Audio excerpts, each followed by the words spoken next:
It's so great to see all of you today. Thank you for being here. I started a series of lessons that I want to develop into a series of lessons last week called Spiritual Toughness. But we're going to interrupt that message for a brief interlude here just because I thought it would be appropriate and nice to talk about America because of the 4th of July coming up. But after preparing for this lesson, I've changed my mind about it being appropriate and nice. It's much more than that. I don't think we give enough attention to the fact that civil government is just as much an establishment, an institution of God as is marriage, family, church.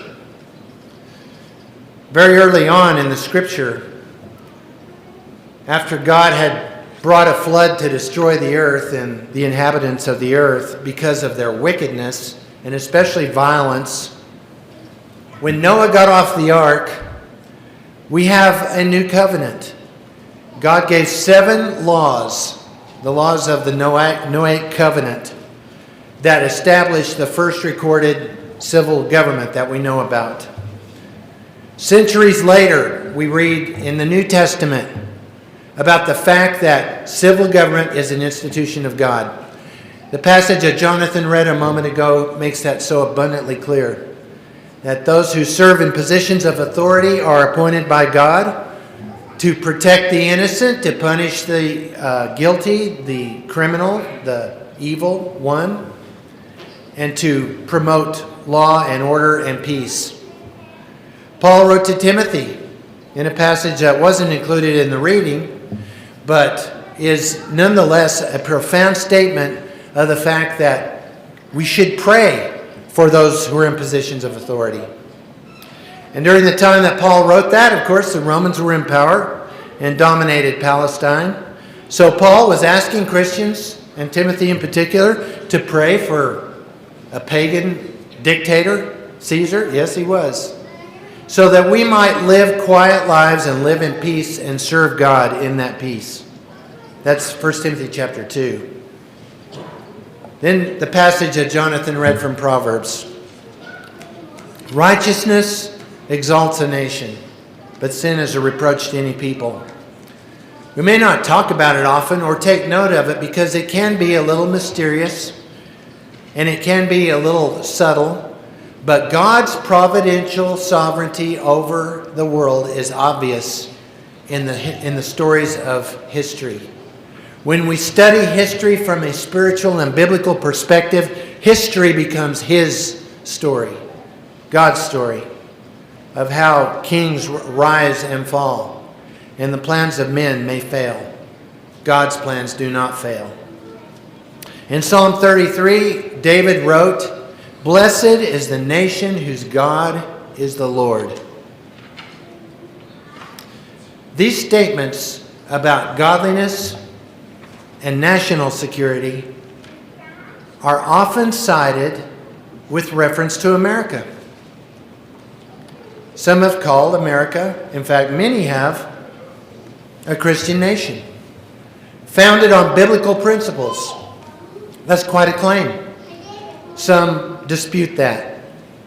If you were to Google, like I did, the question, was America founded on biblical principles? You'll get 2 groups of answers that are diametrically opposed and mutually exclusive. Some say, obviously, yes. There are mountains of evidence to support the idea that America was founded on biblical ideals and specifically on Christian ideals, sometimes referred to as Judeo-Christian values. Others will say, absolutely not. CNN.com, for example, said, well, if the question is, was America founded to be a Christian nation? The answer is a resounding no. And once you understand what they're saying, maybe you can at least in part agree. But I want you to be the judge. Let me share some quotations with you this morning, because it's important for us to remember our roots, because they do influence us every day today. And there's no doubt in my mind that the spiritual footing of America's beginnings have eroded significantly, especially in just recent times, in the last 20 years. The fastest growing religion in America, really in all the world, it's not Christianity. And it's not Islam either, or any other spiritual religion. It's the secular religion of leftism or Marxism. And they are winning the battle. And it's time for a call to arms. It's time for us to stand up. And we're not talking about going into the streets with protest signs. We're simply talking about using the legal courses of action that are provided to us by our stewardship society. That is the ballot box. And we'll say more about that in a moment. So, what about this idea? Was America founded on biblical ideals? George Washington, I think maybe you've heard of him, the father of our country. He was a judge. He was a member of the Continental Congress. He was the commander-in-chief of the Continental Army.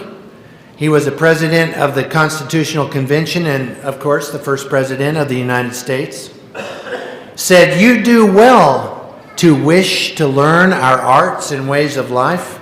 To his army, he made this speech. "And above all, the religion of Jesus Christ. These will make you a greater and happier people than you are. While we are zealously performing the duties of good citizens and soldiers, we certainly ought not to be inattentive to the higher duties of religion. To the distinguished character of patriot, it should be our highest glory to add the more distinguishing character of Christian. The blessing and protection of heaven are at all times necessary, but especially so in times of public distress and danger." And of course, this was during the American Revolution.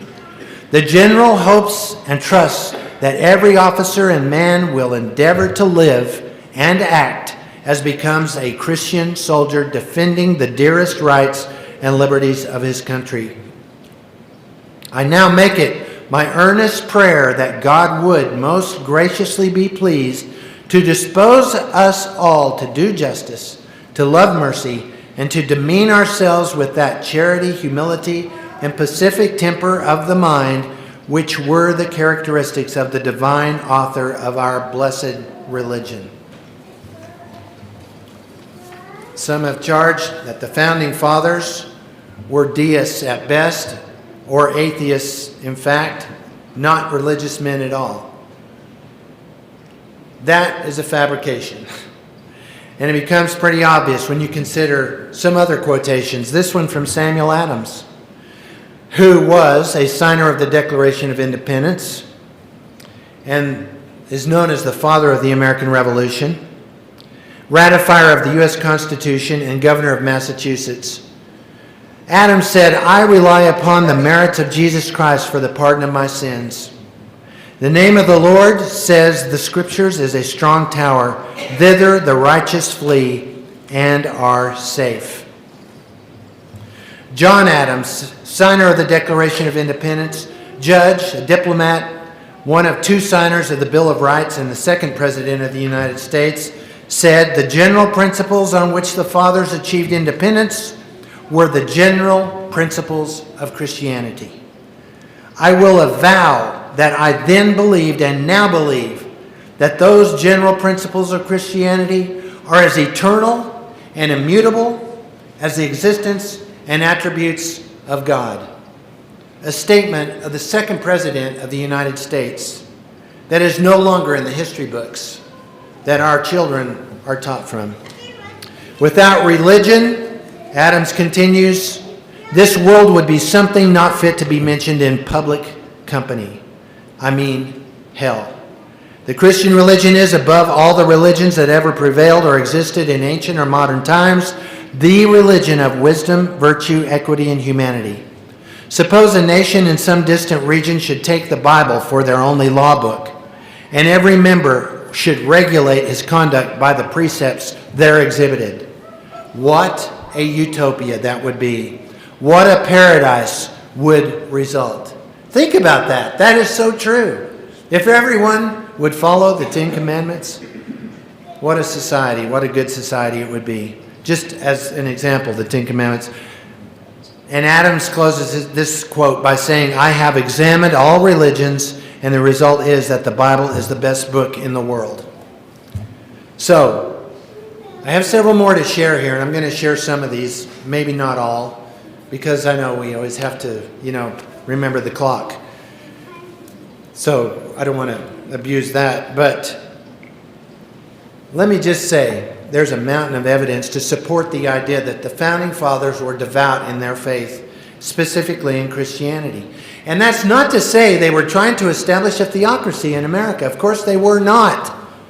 Why else would they write in the first of the Bill of Rights the restrictions on government regarding religion, guaranteeing freedom of religion, knowing that that would result in people following different kinds of religion? Of course, that was always the thought.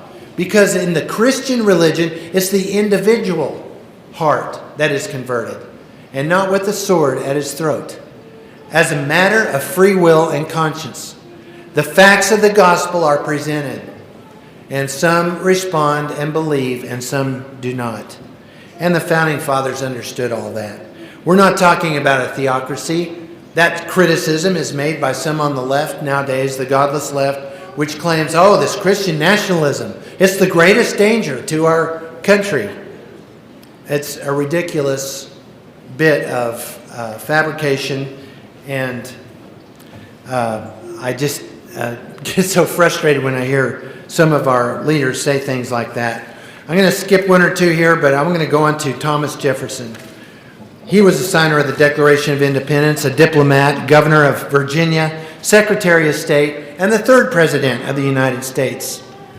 Jefferson said, the doctrines of Jesus are simple and tend all to the happiness of man. The practice of morality being necessary for the well-being of society, God has taken care to impress its precepts so indelibly on our hearts that they shall not be effaced by the subtleties of our brain. We all agree in the obligation of the moral principles of Jesus, and nowhere will they be found delivered in greater purity and clarity than in his discourses. I am a Christian in the only sense in which he wished anyone to be, sincerely attached to his doctrines in preference to all others. I am a real Christian, that is to say, a disciple of the doctrines of Jesus Christ. I think we remember that many of those who came to the Western world in the beginning were fleeing religious persecution and seeking religious freedom. And that spirit had survived until the time of the Founding Fathers. And they understood what it meant to have a state church and a theocracy. Look at the Islamic world today, and you have a picture of a theocracy where there is no liberty, no freedom. It is severely curtailed. Dr. Benjamin Rush, a signer of the Declaration of Independence, Surgeon General of the Continental Army, ratifier of the U.S. Constitution. He is known as the father of American medicine and the treasurer of the U.S. Mint, and also the father of public schools under the Constitution, and said the purpose of public schools, above all else, is number one, to teach our young people to love and serve God. Secondly, to love and serve their country. And third, to love and serve their families. And we might think, in our world today, I think it would be more consistent with our culture to say, no, Dr. Rush, you got that out of order. Actually, the family should be next and then country.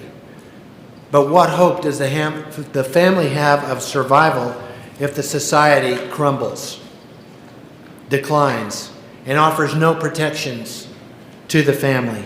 I think his order of importance there was intentional and makes sense to me. Dr. Rush said the gospel of Jesus Christ prescribes the wisest rules for just conduct in every situation of life. Happy they are who are enabled to obey them in all situations. My only hope of salvation is in the infinite transcendent love of God manifested to the world by the death of his Son upon the cross, and nothing but his blood will wash away my sins. I do not believe that the Constitution was the offspring of inspiration, but I am as satisfied that it is as much the work of a divine providence as any of the miracles recorded in the Old and New Testaments. By renouncing the Bible, philosophers swing from their moorings upon all moral subjects. It is the only correct map of the human heart that has ever been published. The greatest discoveries in science have been made by Christian philosophers and scientists. There is the most knowledge in those countries where there is the most Christianity. All of us have heard of American exceptionalism. There's kind of an allergic reaction to that in today's politically correct climate. Some seem to be embarrassed, and they want to tear America down. And the left today is anti-America, anti-family, anti-Christianity, anti-God, anti-male and female, denying that gender is in fact a fact of biology. Some of the most nonsensical and evil ideas come when people turn away from God. What is American exceptionalism? Well, the technological discoveries and advancements of America have blessed the world. In medicine, in technology, in industry, in every area of human endeavor that you can imagine. In finance. America has raised the standard of the world, and more of these improvements that have made a better life for billions of people have come from America than from the rest of the world combined, even though 4% of the world's population is here, 96% is on the outside. Now, why is that? We're just smarter people? No. Well, we're just more clever, we're more good-looking, we have better natural resources? None of those things. It's the ideas that are better. It's the atmosphere of freedom in which human ingenuity thrives and reaches full potential. You know, we don't appreciate that like we should because we just don't have the perspective of what the rest of the world is like. And the left that criticizes America, that talks about America as having racism in its DNA, because it compares America to some utopia and not to the rest of the world, is wrong. It's just an anti-American form of trying to indoctrinate. So, what are we saying? That America's perfect? Of course not. Has it made mistakes? No. That's not the case at all. Has never done anything evil or wrong? Of course we have. And everybody wants to improve America. Of course we want to do that. But to fundamentally restructure and change America after it's, by its fundamental ideas, has become this great nation and this great blessing and this great promoter of the gospel around the world. The center of the Christian religion that used to be in Europe is now here. But we're headed down the wrong path. And we can all share that concern of seeing a decline in what we call American exceptionalism. Benjamin Rush says, the only means of establishing and perpetuating our Republican forms of government, he wasn't speaking about any political party with that term Republican, but rather the form of government. The Republican Party did not exist at the time he lived, not until Abraham Lincoln. Republican forms of government, the only way of establishing and perpetuating is the universal education of our youth in the principles of Christianity by means of the Bible. That was the purpose of public education initially. And now what has happened? We don't have prayers at our football games in Spearman, Texas. Does that bother you? It bothers me. Especially when we go to another town and a student gets up and leads a prayer. And I think we need to do something about that. At least let our voices be heard. And it needs to happen even at the local level in a small town like Spearman, Texas. When we cast our votes at the ballot box, the facts of voting in America are shocking. 100 million people in America aren't even registered to vote. I don't care what happens with the country. Whatever happens, well, it's not my concern. 100 million people aren't even registered to vote. And of those who are, even in the highest participation rates in elections, the participation rates are only around half of registered voters. Many of those people who are not even registered to vote are evangelical Christians. God has given us a way to have an impact on our world, not only through prayer, but through the ballot box. Where churches have gotten together and organized, they've been able to put people with good values on school boards, on city councils, and on local levels, made a real difference. And it can happen anywhere and everywhere. And we should be concerned. I don't care about politics. You don't care about politics. I'll guarantee you politics cares about you. It's going to affect your life. And what a wonderful system our forefathers envisioned and brought into being. America has the all-time record for the longest constitution. During the time of recorded history, the average life of a national constitution is 17 years. I think Tuesday will be 247 years since our Declaration of Independence. It was a few years after that before the Constitution was written and ratified. And 1789, I believe, it came into effect. And so has been in effect ever since. So you can do the math. I probably can't, especially not in my head. I always make a mistake when I try to do that. But the point is that God has given us a country for which we can be very thankful. Please don't accept the propaganda about America that's going on.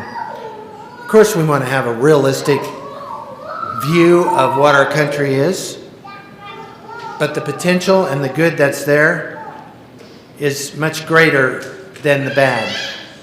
And the emphasis has been on the bad. There's a famous historian named Howard Zinn who wrote a historical textbook on America's history called People's History of the United States.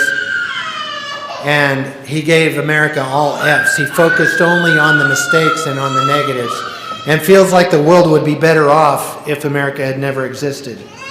So there are people out there who have that belief. But it's time that we push back. It's time that we heard a call to action.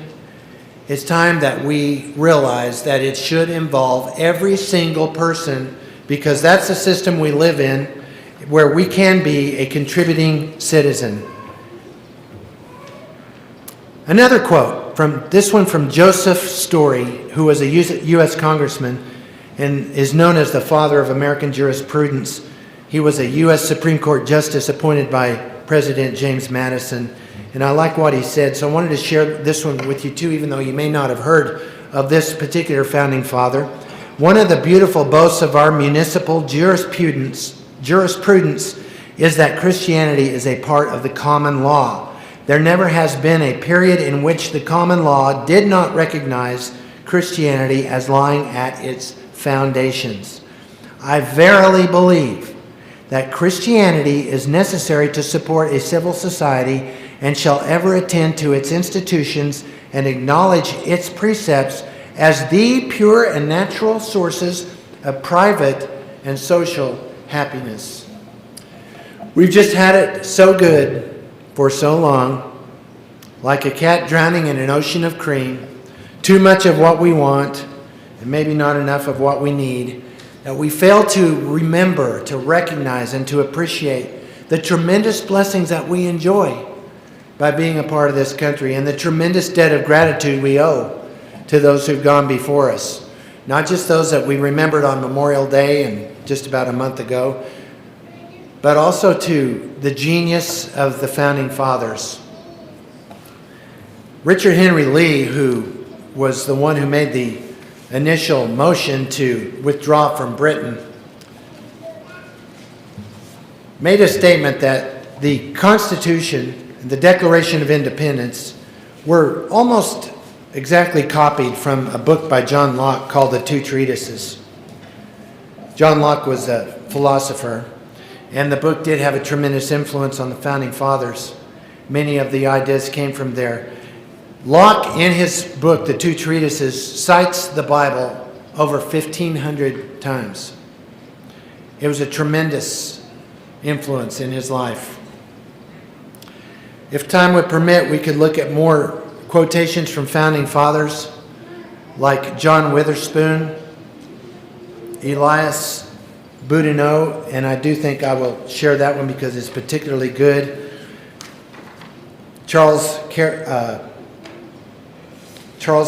and John Jay, a name you might recognize. He is the one that made the famous statement about the new system of government that was established, that it was adequate only for a moral and spiritual people, but inadequate for any other type. The Founding Fathers advocated a small government. Read the Bill of Rights, and the very first one. Congress shall make no law pertaining to. Does that sound like a limit on the church to you? But that First Amendment to the Constitution has produced a deduction on the doctrine of a separation of church and state that's been carried too far, in my opinion. Separation of church and state is a constitutional idea. A lack of a separation would be a theocracy, right? So we want the Christian principles involved in the governance of our country. And that has been eliminated in some cases.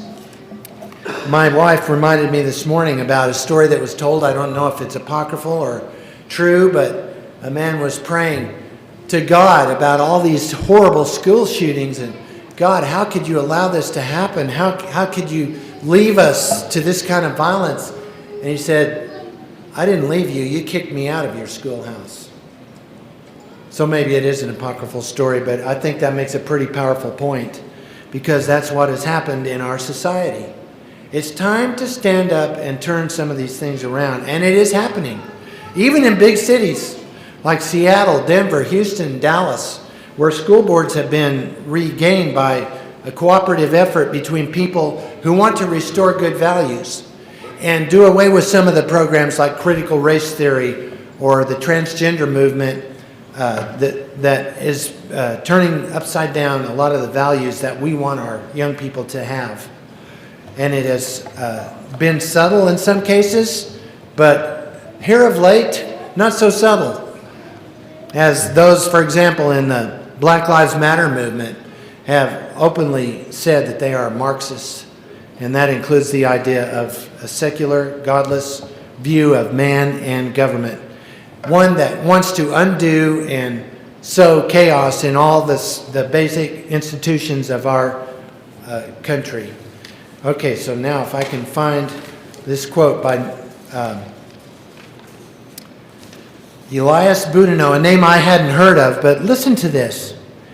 He says, let us enter on this important business under the idea that we are Christians on whom the eyes of the world are now turned, the beginning of the United States of America. Let us earnestly call and beseech him for Christ's sake to preside in our councils. We can only depend on the all-powerful influence of the Spirit of God, whose divine aid and assistance it becomes us as Christian people most devoutly to implore. Therefore, I move that some minister of the gospel be requested to attend the Congress every morning in order to open the meeting with prayer. For nearly half a century have I anxiously and critically studied that invaluable treasure, the Bible, and I still scarcely ever take it up, that I do not find something new, that I do not receive some valuable addition to my stock of knowledge, or perceive some instructive fact never observed before. In short, were you to ask me to recommend the most valuable book in the world, I should fix on the Bible as the most instructive, both to the wise and ignorant. Were you to ask me for one affording the most rational and pleasing entertainment to the inquiring mind, I should repeat, it is the Bible. And should you renew the inquiry for the best philosophy or the most interesting history, I should still urge you to look into your Bible. I would make it, in short, the Alpha and the Omega of all knowledge. The Bible promises revival when we follow God's plan, when we do what He asks us to do. not merely ask him to bring revival, but to obey and to conform our lives to his will. And it all starts with the individual, doesn't it? That's you. And that's me. So, how about it? Do you need revival in your life? Is that where it needs to start? Are you willing to do that? Are you willing to commit yourself to a Savior who was nailed down for you? That's what our song of invitation is for. And if you need to respond in some way, while we stand and sing, would you come?